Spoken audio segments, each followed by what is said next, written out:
l'ouverture d'une session. Je voulais vous rappeler que le Parlement panafricain est un organe de l'Union africaine. Nous avons reçu aujourd'hui la visite des hôtes de marque, en l'occurrence son Excellence Joacquim Chissano, l'homme qu'on ne présente plus pour tous les défis qu'il cherche à relever pour le continent africain. Ancien chef d'État, ancien président de l'Union africaine, maintenant envoyé spécial de l'Union africaine pour le Sahara. Mais également, nous avons été honorés par l'envoyé spécial personnel du président Bakoroma, président de la République de Sierra Leone, président du comité des sages des 10 pour la refonte du système des Nations Unies. Et ils nous ont délivré les messages. Nous avons également bénéficié de la présence de plusieurs présidents d'Assemblée nationale, des présidents des parlements sous-régionaux pour notre point de vue. Nos travaux vont durer pendant 2 semaines et vous aurez l'occasion de nous poser des questions à chaque instant que vous voulez. La parole est à qui veut la prendre pour sa question. Je vous remercie. Permettez-nous de répondre d'abord à cette première série de questions. Plusieurs questions ont été adressées à son Excellence le président Chissano, mais je voudrais, avant de lui passer la parole, répondre sur le problème de la ratification. Le problème de la ratification, pour nous, nous sommes dans une année cruciale. Nous avons dit 2016, il nous faut avoir 28 signatures et 28 ratifications. Nous pensons que ce sont les engagements internationaux que nos États prennent. Aujourd'hui, le problème de la ratification, il devrait aller de lui-même, sans que nous ayons à aller derrière les pays pour ratifier.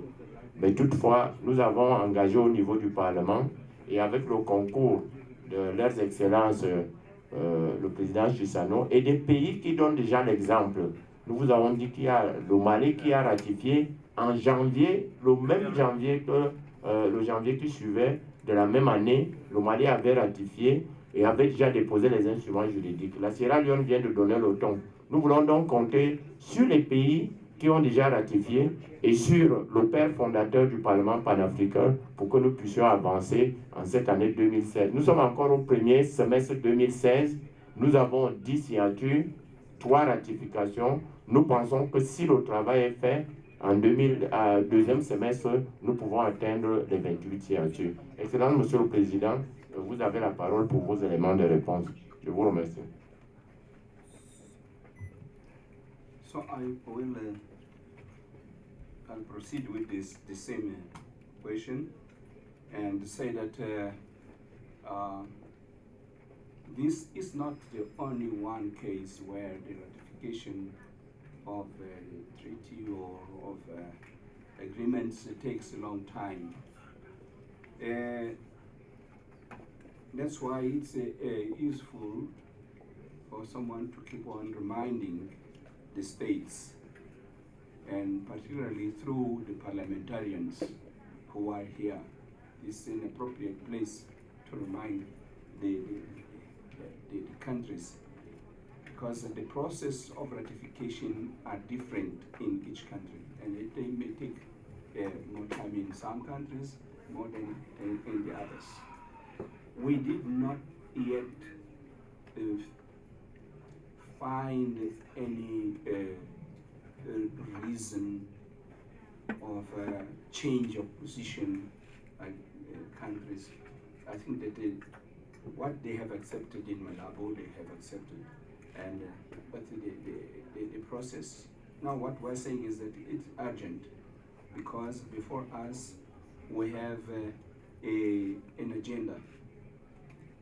It seems that an agenda for 50 years is too long, but if we drag the feet, we may reach the 50 years before we have all the instruments to support our integration. And you will know that legislation is very important.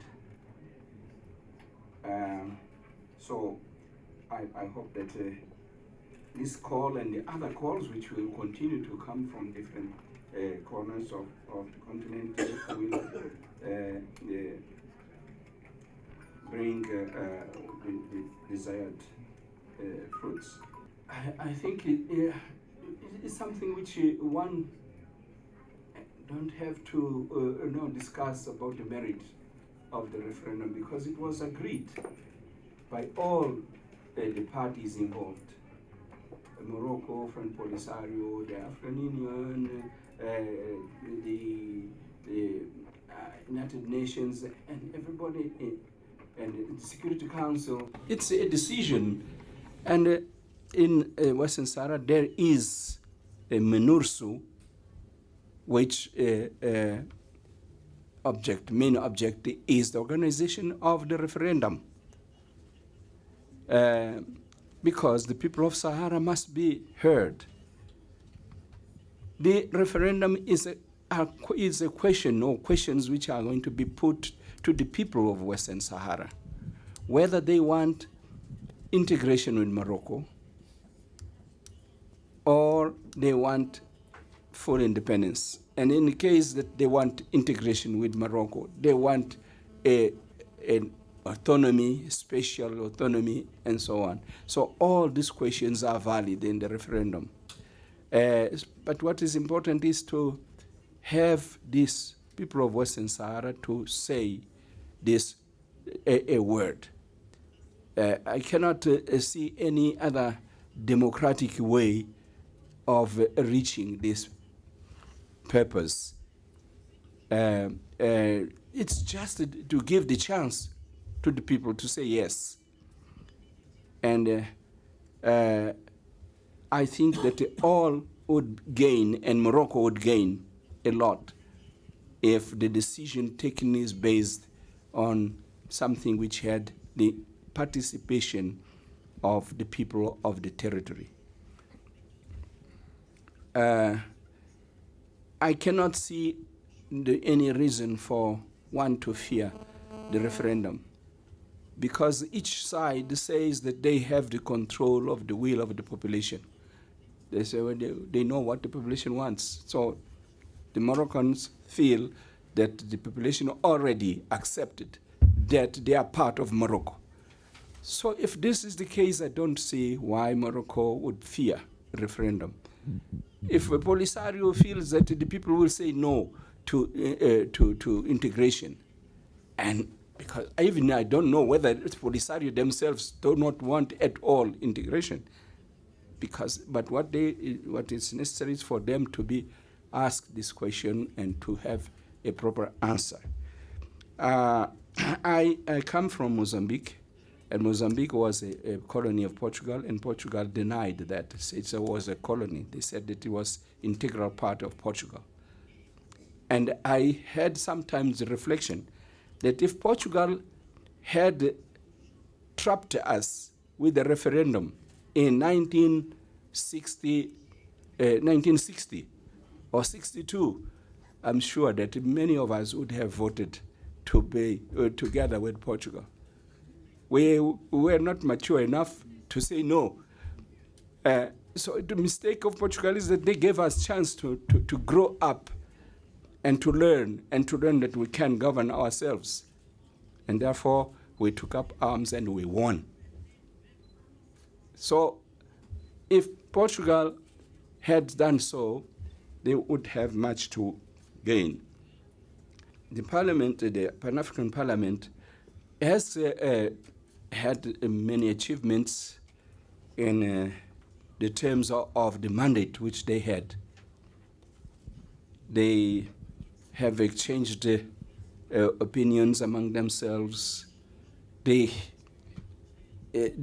participation of many parliamentarians coming from different countries has brought back home experiences which were applied, and so our parliaments have gained a lot of more of maturity. And the sense of the possibility of an African integration is based on the work that the parliament is undertaking. When we adopt the decision of creating the parliament, we were guided by this will of having an unity of Africa, having let me call it a government of Africa, which is the Commission of the OAU, which should have a parliament to do many of the things which parliaments do.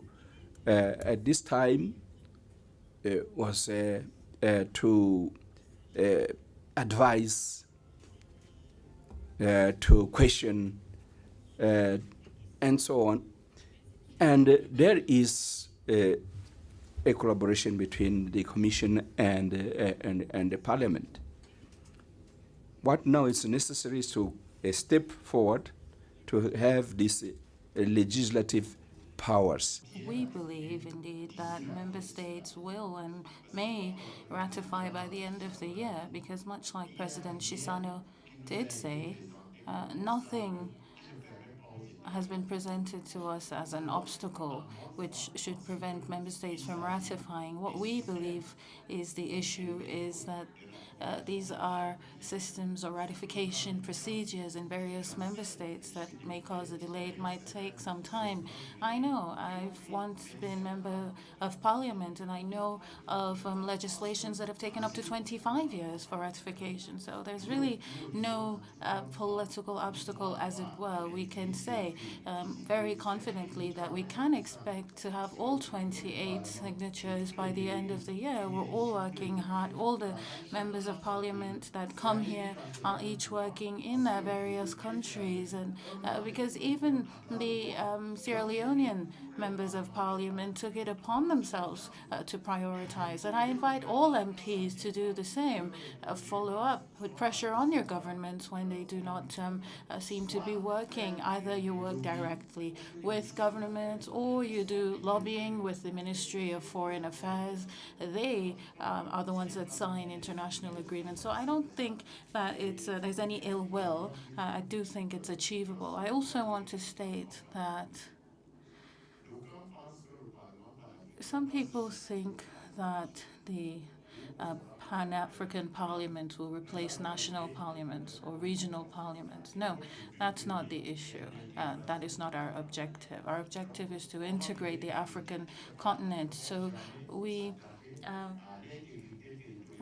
will ensure that policies put in place do not undermine integration or national sovereignty. So whenever colleagues come in with those fears, we assure them that, no, we do not touch your national sovereignties. We only ensure issues of integration. So our legislation will be monitored by heads of states, so no one should be afraid. I believe in our country we have the political will, because the president, sitting president, Dr. Ernest Bai Koroma, was himself a member of parliament. He was occupying the seat that Madam fourth vice president, now Bernadette, is occupying. So he is very much in league with parliamentary procedure. But you know, the laws, you know, they go through a whole lot of processes. Even when they are sent to our countries, national sovereign parliaments, they go through the Ministry of Foreign Affairs and International Cooperation, then to the Law Officers Department. These delays are just there. But the will is very much there. The political will is there, as you would see. Here we are seated. That's the will. We go together. And we've made a promise. That's a firm promise. If you remember my statement, in the year 2007 alone, about 6 or 7 protocols were ratified. We've now fast-tracked all of these ratifications to come on. The 2016, this year, we are putting emphasis on the rights of women, the human rights of women. All sectors of that are being under the microscope. And I assure you that we will. It's not an empty promise. So rest assured, the Ebola delayed us. The cost, we are still putting that together. It goes into billions, if not trillions of US dollars, Ebola, because you cannot really quantify how much it costs to put back life. You cannot. And indeed, the Ebola caught the sub-region unawares. Our health structures were weak, and we didn't even know. The world didn't know to get a medicine for Ebola. The world is just groping now in the dark. The cost was immeasurable. It is still not quantified. but I could safely say it runs into the billions, if not trillions of US dollars. You see, the response unit, the airlines, you came to that. I did say we hold no grudge for countries that withdrew their airlines. As much as we would have loved to see Africans standing shoulder to shoulder to fight Ebola. You see, but the scourge itself, the virus, is so dreadful, it's so killing, that you don't really grudge somebody who fears it. There is no second chance for one to die and come back. It doesn't happen. So we hold no grudge for those who did it. Yet we cheer up and clap and hail those countries that stood by us. The Moroccan Airlines was one. They stood by all these Ebola countries, the sub-region, Guinea, Sierra Leone, and Liberia. You see, and Brussels, they stood by us. They never did. You see, so we really don't hold a grudge for them. And we believe now that Ebola is over, the integration on all spheres of economic life will come on. Thank you, Excellency, Prime Minister, sir. Media men, press men, I want to believe that we may now come to the end of our discussions. The Pan-African Parliament would like to wish you success. We hope that you will make good use of everything that you have heard, helping us also to make progress towards ratification, because you are held highly within your member states. You work, as we also do, to ensure that Parliament gets the correct legislative powers. Thank you.